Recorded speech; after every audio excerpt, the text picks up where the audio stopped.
Yo, what's going on, guys? Bill here, Classic Rock and Metal Review. Thought I would share with you this pretty incredible, and I know the word's overused, but I think it applies here, an epic dollar bin haul of 82 CDs at $1 each. I don't know what else to say. All right, I've already been preaching never to pass by those bins without looking at them, and if this doesn't prove it to you, I don't know what the hell will. So it's going to be fun. A whole bunch of different artists, multiple CDs from a lot of these artists. All right, maybe 10 or 15 by one single CD by an artist, but lots of bunches of discs here by the same bands. Pretty cool. So thought I'd just show you an example of what I was dealing with, though. The only downside with these bargain bins. All right, I left this one disc intact the way I found it. A lot of elbow grease was used, getting all these stickers off, cleaning up some cases, switching them out, put new cases on about 25 or 30 of these. But this is what I inherited. All right, I left this one as is. Right, you got the dollar sticker on there, Hall & Oates, I think this is a 1988 CD. And if you could see beyond that, let me take out the book. As is the case with almost all of these, man, the books are in great shape. These jewel cases do their job all those years, so no worries there. But yeah, just look at this crappy ass case, man. I don't know if you can you make that out? It looks like shit. Scratched up, little discolored, fogged up, whatever you want to call it. It just looks like crap. Now, actually, most of these discs are obviously owned by the same dude who did a couple things that suck too. Also, he took a Sharpie to his favorite songs and put a little dot next to them, okay, on the disc. Not cool. But then he's got his name, Sir Rorik. Sir Rorik, thanks, dude. All right. And that's there. That's no big deal either, really. And neither is the dots on the CD. But then on the back, he would also Sharpie dot his favorite songs, which that kind of sucks. But luckily, it's not on the tray liner, just on the jewel case, so they're replaceable. Can't be washed off, all right, as far as I know. But that was what I was dealing with. You could hide those dots by switching out covers, put them on a CD cover that's, you know, black background in that location, and then you just wouldn't even see it at all. I did that in a couple cases, but mostly went with some new jewel cases or some other ones I had laying around that were in better shape. But spent some quality time the other night with, you know, if you're a CD collector and you like jewel cases, you know you've got this stuff in the house, all right? And a little of this goes a long way, as you know, all right? So busted that out. Also busted this out while I spent hours scrubbing these things. Mostly just a damp cloth and a dry cloth. That was good enough to clean most of this stuff up, except for those price tags, and there's your goo gone. But watch this Heaven and Hell Bond 2009 that I got earlier this year and had it up on the shelf and kind of forgot I had it, you know, which happens a lot around here, I admit. What a great show. This is actually Rock Palast, and being held in Bonn, Germany at this point, no longer Lauralee like it was back in the day. But what an awesome show, man. I really was kind of a little surprised by how good this one is. I think Radio City Music Hall is an awesome show and all that, but yeah, I've watched that 2 or 3 times. I saw them in, I think, 2007 at the Philly Spectrum. But I think this and seeing them live beats that Radio City. Man, sorry to say. If you haven't seen this yet, maybe you just don't know what I'm talking about. Because, you know, it's 2009. So now at this point they're together 2 or 3 years, and I just think they're tight as hell. And that's why I just feel like Radio City's a little tight. But I'm sure it's a great show. I guess I'll watch it for a 4th time. Maybe I'm wrong, but man, I just thought instantly as soon as you throw this on, band's on fire on this one. So spent some time watching that, some other stuff while I was scrubbing the hell out of about 50 cases. So I had about 20 new ones lying around. I went and bought some new ones too. But that was basically it. About, I don't know, who knows how many hours I spent cleaning this shit up. So let's get into it a little bit here with this awesome batch of stuff, and looks like we're going to be drinking the last of the Slack Tide Sure Break. Still got these laying around the fridge. It's literally the only thing alcoholic left in the house, so my broke ass needs to get paid and start stocking up. It's getting to be that Heineken, Molson whiskey time of year, you know. Lay off the vodka a little bit and the summery kind of beers. This is an IPA. It's pretty good. And I also recommend you eat at the Brown Derby. All right, they have great food and drinks there. You can find them in your local mall.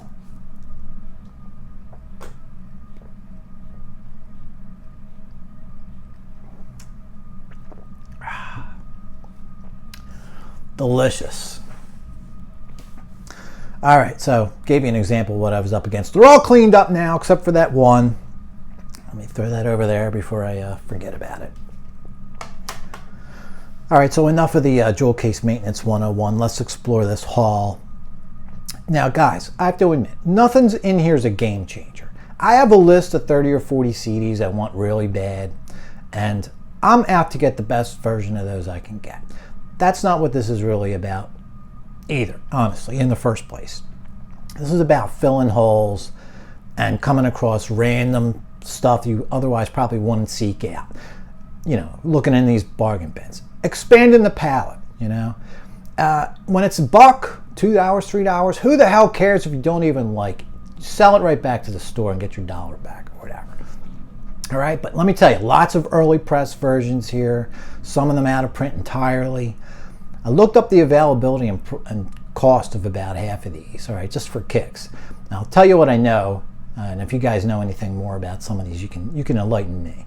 But at the end of this, we're going to do the 10 most valuable out of this batch. Just look them up on eBay and Discogs, and this is what they go for. I'm not saying they're the best version out there, sound-wise or anything. Just what these exact versions go for. We'll do a top 10. Stick around, it's pretty interesting. And basically, there's one of these CDs that I already owned. I could sell it and get money back to probably make enough to pay for all these discs in one shot. So I actually left it there and went back the next day like, what the hell am I doing? Just because I have it doesn't mean I shouldn't have another one when they're going for $50 or $100, you know? So right before we start, just one interesting thing. Here's one CD I got. I'll show you this one. Roxy Music, 1980 album, Flesh and Blood. I don't know shit about them. All right, I have another album back there. I have Avalon I still haven't listened to that I picked up, I don't know, a year or two ago. Eventually I'll get around to it, right? But what was interesting about this, and this is a new jewel case on this one. You know, we just did our Deep Purple album collection video about a couple months ago now, right? Picked this guy up, used, off of Facebook Marketplace. I'll leave a link. You can go check that out. Just scroll back, you'll see it. Anyway, these were Australian-made CDs. And when I took that case off that Roxy Music, down in the corner, I don't know if you can make that out. All right, Digital Audio Technologies, Australia. That is the little swoosh and insignia that's on all those purple CDs. So, kind of cool. I just never saw that. Not even the purple CDs don't even have them on the jewel cases. Just thought that was kind of interesting. Now let's get into it. Hold on to your hat. I'm going to try to just blaze through these. I don't want this to be an hour-long video. I just picked up Focus maybe a year ago, the end of 23, earlier this year, somewhere around there. I think it was last December. And this second album of theirs, as far as I know, Moving Waves, has their most popular song on there, Hocus Pocus, and I really enjoyed this whole CD. Good stuff. Well, let's see how good they are, because they had 4 other albums that I picked up there. Focus 3, all right, which would be the 3rd album, the next one after that, Moving Waves, as far as I know. I'm not an expert on these guys. I'm not an expert on most of this stuff, I'll be honest with you. These are just bands I like, and I'm grabbing some albums for $1. This one's called Hamburger Concerto. All right, it's 1974. I think that Focus 3 was 73. All right, early press. This one, Ship of Memories, I think is, man, I don't want to say the year on this, 74, 75. And I think this is some leftover studio material. Band was slow getting another album out, and I think the record company threw this together based on some other stuff. And then finally, Mother Focus. I want to say 75 or 76 on this one. Seems to be where there's a little bit of a line in the sand with fans. These are all on Red Bullet Records. I think they're 2001, something thereabouts. Each of those fetch 15 to 20 bucks, all right? Now, a bunch of artists where I only got one album from each of these. Okay. Jackson Browne, Lives in the Balance from '86. I used to have this on tape. Never really liked it. I don't think anyone loves it. I don't know. Could be wrong. Title track, In the Shape of a Heart's awesome. Love that tune. And For America, I think's okay. Although I don't remember much about it. It's been so long. I got rid of those cassettes 10 years ago. And stopped listening to them 20 years before that. The Best of Faces. Good Boys. When They're Asleep, I think it's called. All right. Little compilation there from Rhino Records. This looks like a cool one. Doing a lot of Ronnie Wood and New Barbarians listening lately. So a little timely pickup there. I don't think I own any Faces, honestly. So there you go. Van Morrison, Beautiful Vision. I think this is 1982, if I remember right. I don't know a damn thing about this. I don't know anything on there. I'm just looking for the year. 82. All right. You don't want to see my reflection, do you? All right. So Van Morrison. These are all, like I said, just one CD by all these artists. The Doobie Brothers, I own all their older stuff. Some cycles on back. But this would be the next album after that, 1991's Brotherhood. I know, it's a clunker. No one likes this album. I think I heard one or two songs on concert videos I have. I have something from '96 with these guys. Dangerous is on there, which I don't even like. So, just filling out the collection, like I said. Keith Richards, Main Offender. Is this 92? Somewhere thereabouts. I had this on the other day. I didn't kind of get too far into it. 4 or 5 songs. Good stuff. Love Keith. Sounds good. Wicked as It Seems, I guess, would be the biggest song off of this one. Is it 92? I can't tell. What's up next? This is a cool one, man. We were talking about living in the 20th century with Steve Miller about a year ago, right?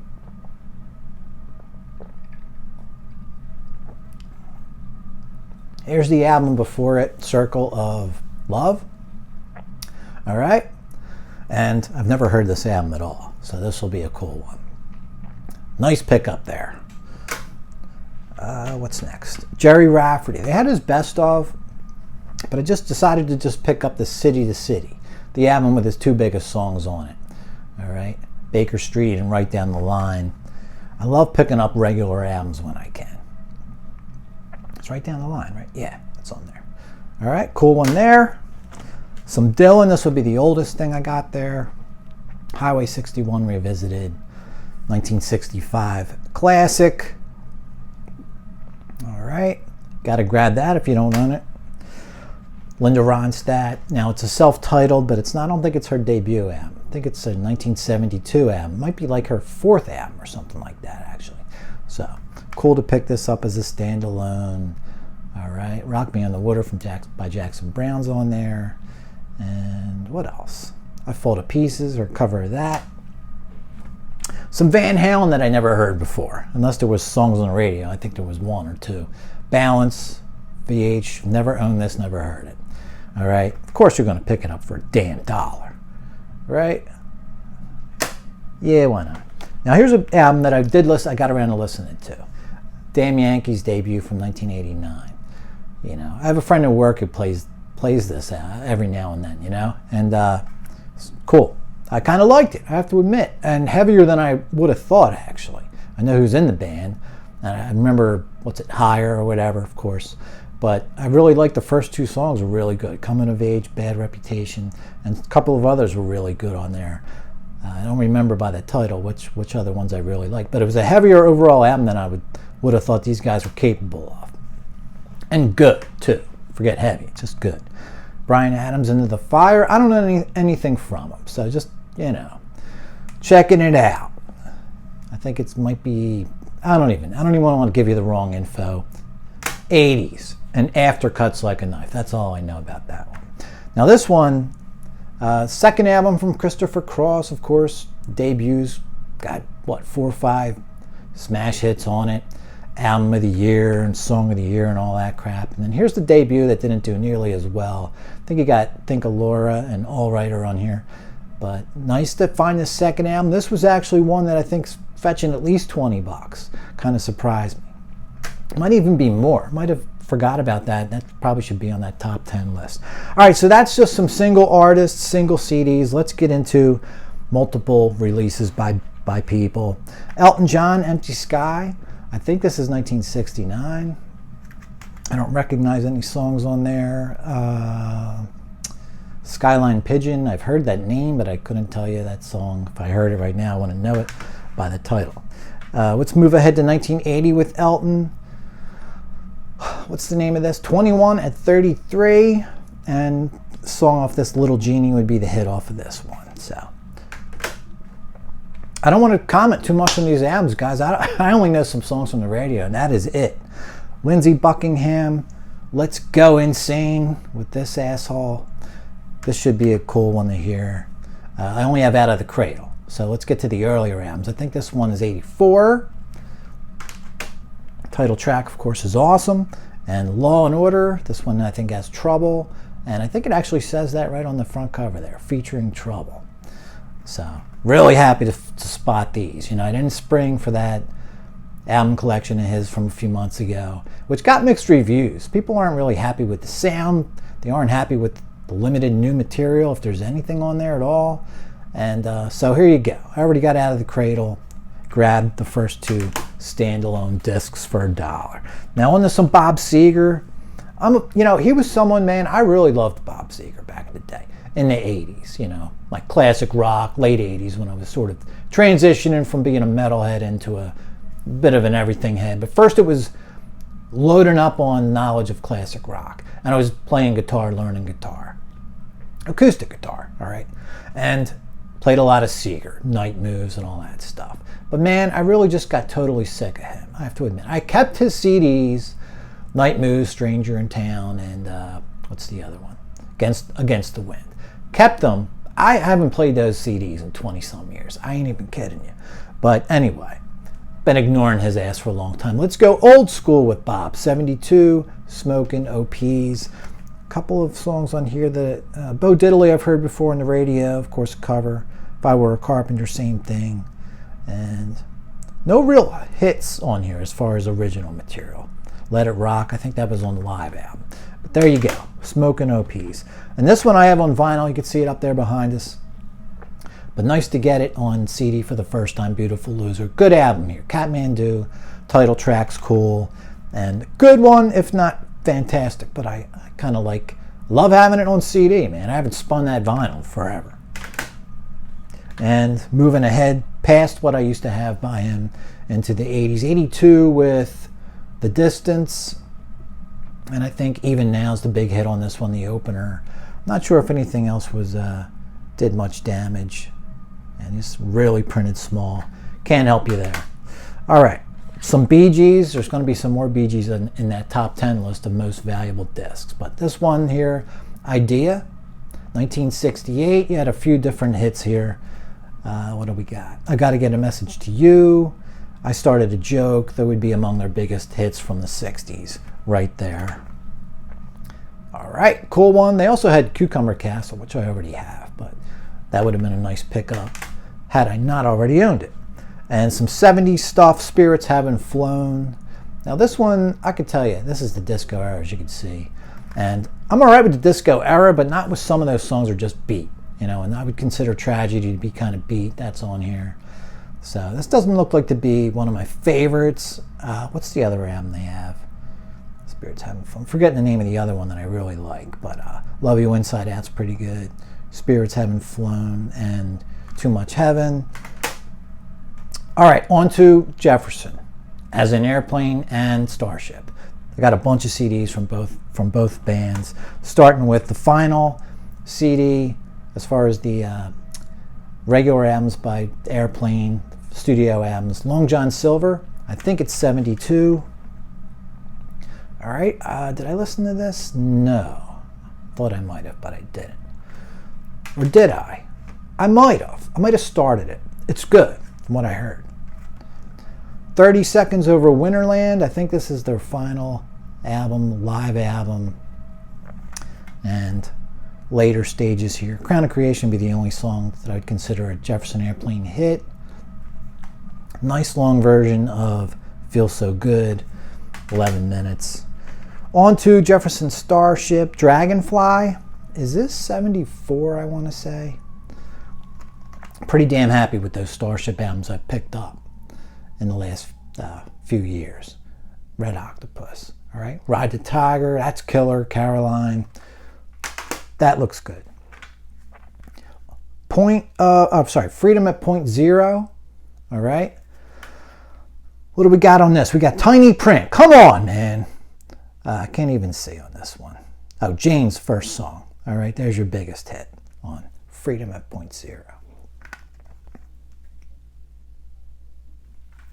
Another Jefferson Starship. I love these discs that have the little RCA little picture of a CD on them. Like you don't know you're buying a CD when you pick up a CD size case.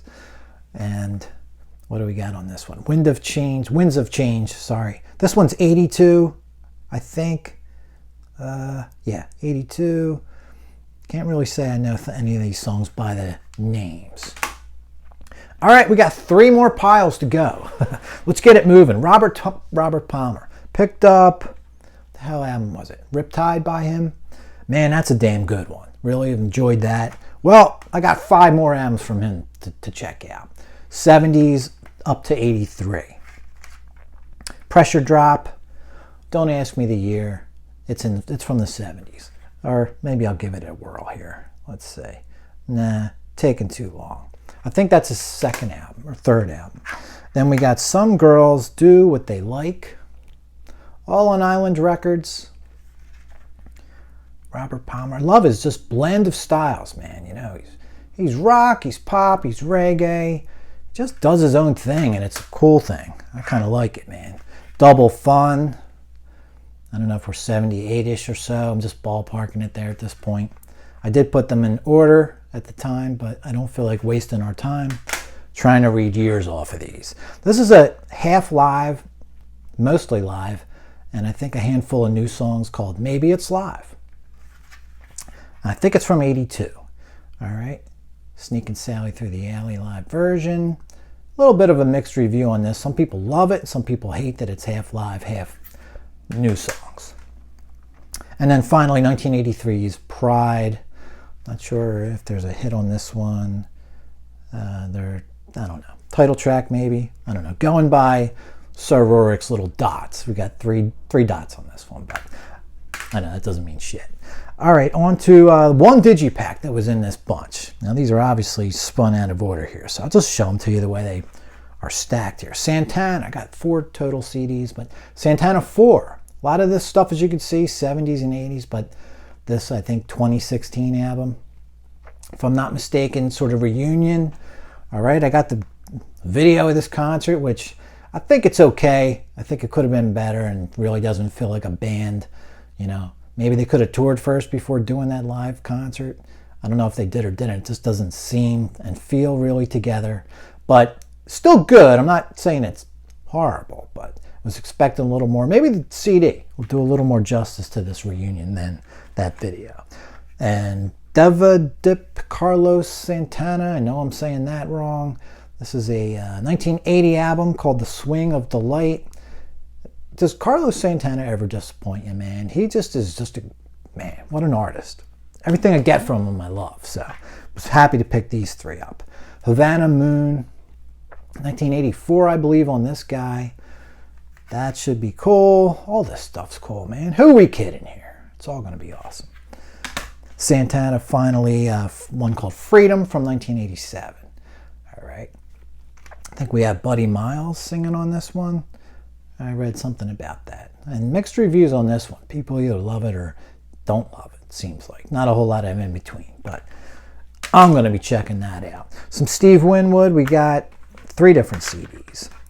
And one of them's in that top 10 list. So here's the other 2. Back in the High Life. Like I said, filler. You know, I'll get to this some decade. So just filling up the collection there with something from Steve. And then I think his last album where he was trying to go pop, and Junction 7 from 1997. After this, he turned back to his roots and did some great stuff. But I think, without knowing for sure, because I haven't heard it, Junction 7, the last of his sort of adult, contemporary sort of / pop era. Now here's a couple cool ones from Heart. And I did listen to this one already. Private Audition from 1982. Out of print, early press. All right. Nice. And as you can see, we got a Japan for US CD on this one. Pretty good album, man. It's not awesome. You can hear it sounds way more like their 70s stuff than they would sound 3 years later, okay? But their cutters, feels like they're just sort of missing the mark with putting together all-around awesome songs, Some of the pieces are there, but it's just not mixing into classic status, all right? The first song on here, Cities Burn, is awesome. Talk about heavy, Heart. There's the heaviest song I think I might have ever heard by them. And then Passion Works from a year later, 1983. Nice pickup. This is a Made in the USA early press, but I'll take it. Now, I don't think I know anything off this one either.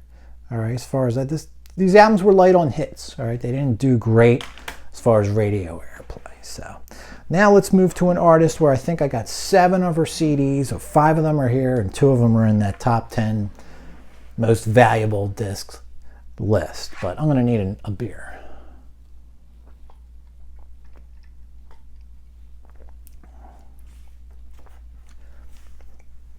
All right, Carly Simon. You probably only need Best of Carly Simon, all right? But what the hell? When you come across these albums and they're $1, if you ever want them again, they're going to run you 15 or 20, then I'll just pick a bunch of them up. I admit, and I already listened to this one, her debut, Carly Simon, from 71.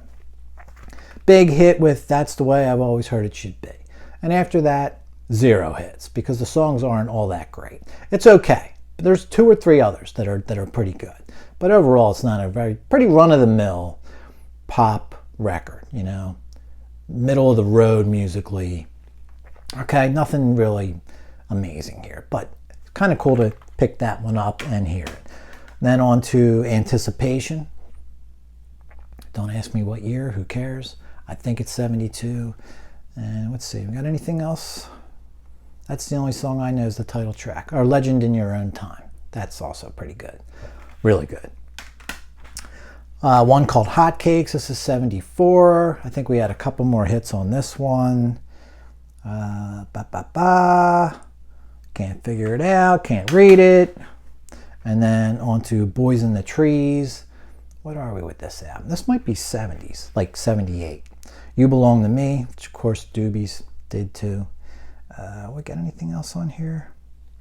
There might be. Just don't know them by the titles. And then 79's Torch. I think she went to a jazzy kind of style on this album for maybe just the one album. I'm not even sure. Original Early Warner. I don't recognize any of those song titles, I don't think. I thought there was one, but nah, who knows. All right, and even another one. Oh, there's 2 more. Good God. Come Upstairs. This one I think has Jesse on it, which was a pretty big hit. And it's a great song. Okay. Cool one there. Warner Archives release. And then 83's Hello Big Man. All right. She looks pretty damn good there. I don't know how she sounds, but looks all right. So, like I said, man, just, hey, I'm not above selling something if I'm not into it. Selling it right back to the damn store. Now on to some rock, some Foreigner. Got all these earlier albums before this, but this is the first time I'm going to be hearing Agent Provocateur from 85. All right. Looks like a new jewel case on that one. Looking good. Or maybe not. And then on to, I think it's 1993, their little reunion with Graham. Mr. Moonlight. Never heard this album at all. Might have saw a video or something maybe, But that'll be cool. Both of these be good listens. Loggins and Messina, their debut. Is this the debut? Yeah, this looks like a good one. Man, Angry Eyes is such a great song. Killer song. Man, if you never heard anything by them, just hear that one song. Right? You won't regret it. You got some other hits on there. Your Mama Don't Dance. I could care less about that song. But I do like a few of the others on here. But man, Angry Eyes, worth the price of admission. And one other album by them, 1974's Motherlode. All right. That's it for some Loggins and Messina. A couple albums from these guys. And looks like a Japan early press on that one. Now here's a couple I picked up. I already had them. I thought these might be a little better versions because they were a freaking $1. Why the hell not? Fat Boy jewel case not cracked. Zeppelin's Song Remains the Same. you know, maybe I'll just have to give this one away to one of you guys. Double disc, old school version. All right.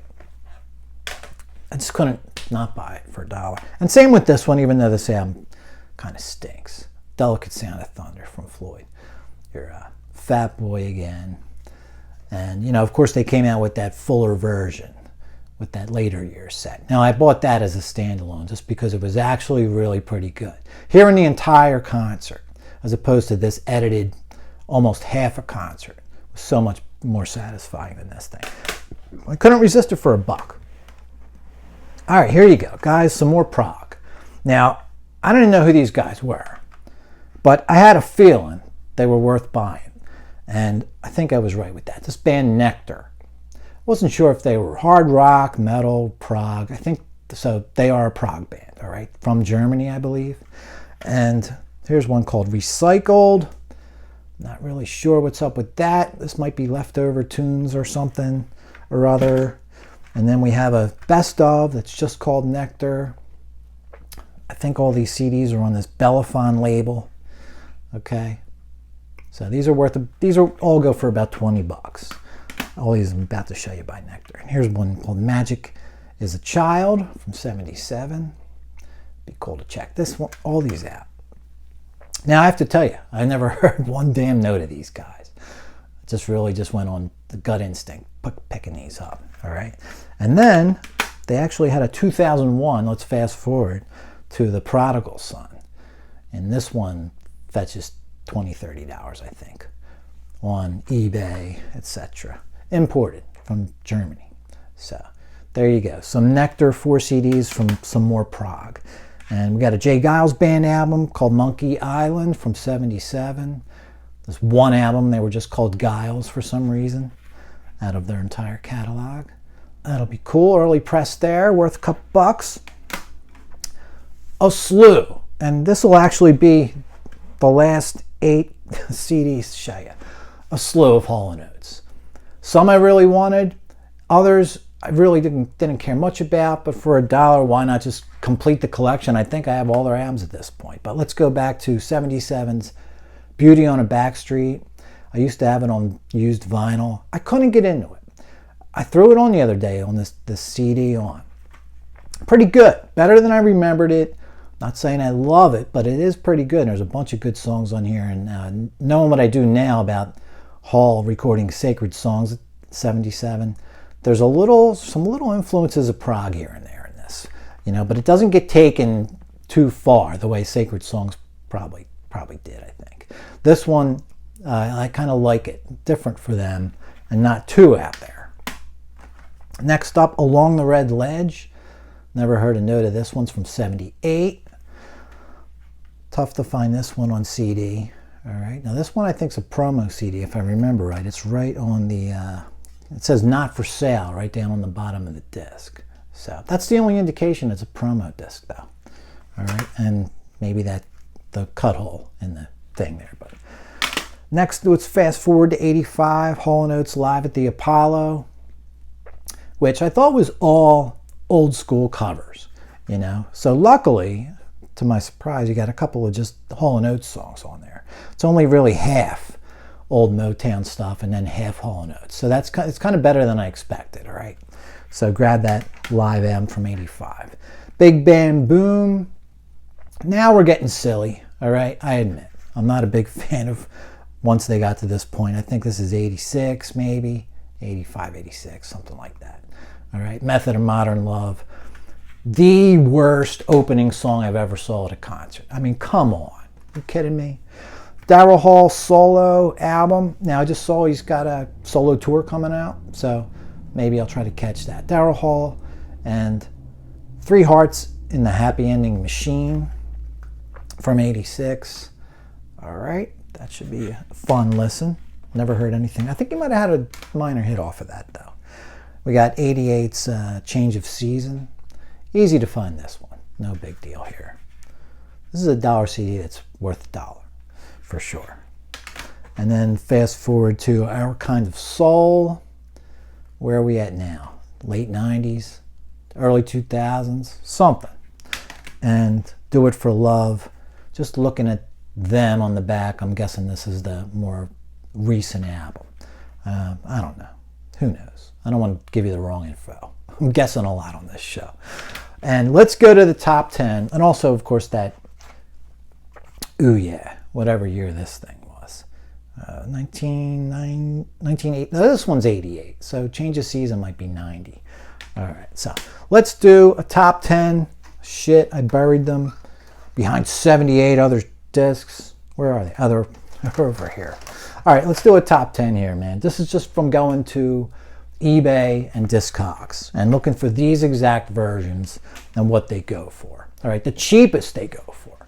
So some of these, there was one seller selling it $20, $30 cheaper than everyone else. But so once that one sells, you're going to be looking at paying more for these. But I'm not just showing you this to say, hey, go to the dollar bins and make some money. Although I guess you could for sure.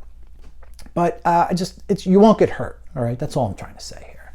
You know, you could sell 2 or 3 of these and make more than $80 is what I'm trying to get at. So number 10, some more Nectar Sounds Like This, 1973.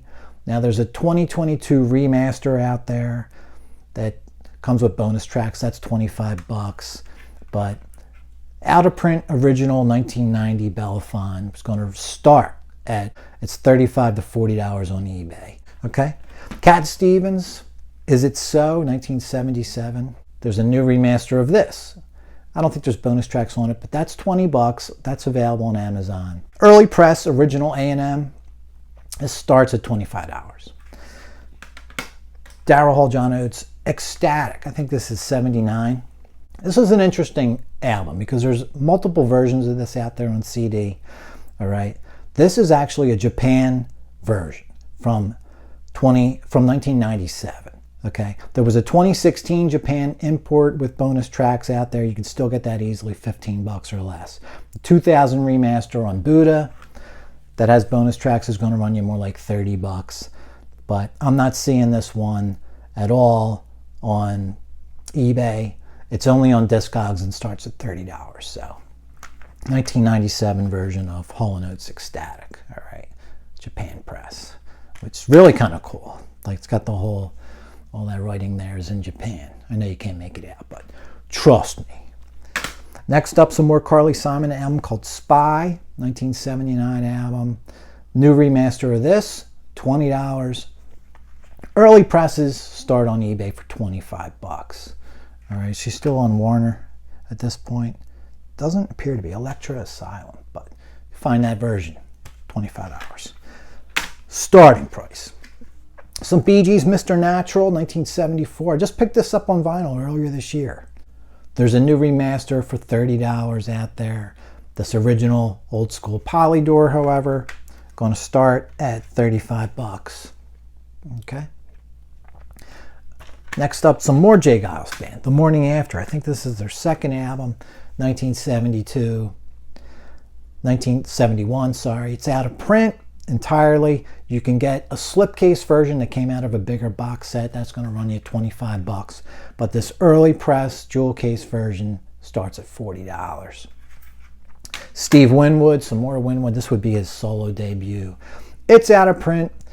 Also, this out of print early press self-titled CD starts at $40 on eBay. Okay. Island Records on that one. And the final Carly Simon album. I know, I got pretty much everything from her. Another Passenger, 1976, out of print, and also starting at $40 on eBay. Okay. Some more Bee Gees. This will be the number 2 most valuable. Life in a Tin Can from 1973. There's a new 22 Japan SHM. All right, $20. From what little I know about those newer SHMs you see popping up, they have OBs and they're reasonable. They're not pricey like they were even a year or two ago. They're cheap. The sound could be better or it could be worse. It just depends on your listening tastes, I guess. Brings out a lot of clarity, but that's not necessarily what you want out of every recording.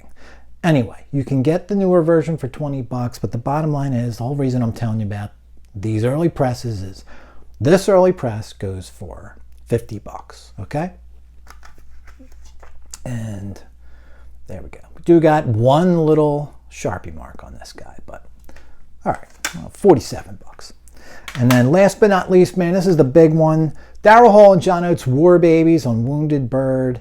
1975 album's out of print.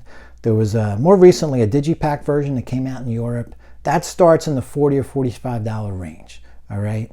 Older Japan jewel press version is on Discogs for $100 and $140 on eBay for that version. The only one single copy of this version I found online is a used version on Discogs.